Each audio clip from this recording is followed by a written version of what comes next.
Munculnya varian baru COVID-19 Omicron membuat sejumlah negara memperketat pembatasan perjalanan dan menjadi salah satu sentimen yang membuat hampir semua indeks pasar saham di dunia turun pada Jumat 26 November lalu. Perencana keuangan dari Financial Consulting Eko Endorto menilai hadirnya varian anyar COVID-19 bukanlah hal baru dan investor dinilai sudah lebih siap dalam mengantisipasi penurunan pasar keuangan maupun pasar modal. Eko menilai penurunan pasar saham pada perdagangan akhir pekan lalu masih terbilang wajar dan pelaku pasar bisa mencermati sejauh mana dampak COVID-19 varian baru tersebut sampai akhir tahun 2021. Sebagai antisipasi kemungkinan terburuk, Eko menyarankan investor untuk mengurangi instrumen jangka panjang dan tidak menambah instrumen berupa saham lebih dulu. Jika kemungkinan terburuk pengetatan aktivitas masyarakat terjadi lagi, Eko merekomendasikan investor menempatkan porsi investasi untuk jangka pendek 20%, kemudian 40% jangka menengah, dan 40% untuk jangka panjang.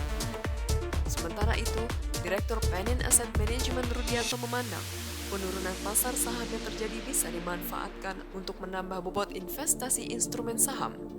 Secara statistik, bulan Desember selalu terjadi window dressing, di mana harga saham mengalami kenaikan. Fenomena ini sudah terjadi selama 20 tahun terakhir dari 2001 hingga 2020. Sangat mungkin akan terulang lagi tahun ini, kata Rudi kepada Kontan Senin 29 November.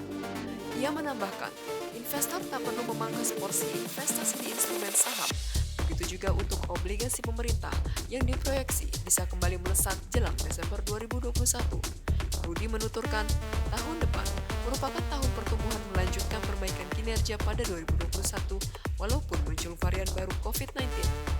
Ia merekomendasikan agar pelaku pasar bisa mempertimbangkan saham-saham yang diuntungkan dengan pemulihan ekonomi dan masuknya dana asing.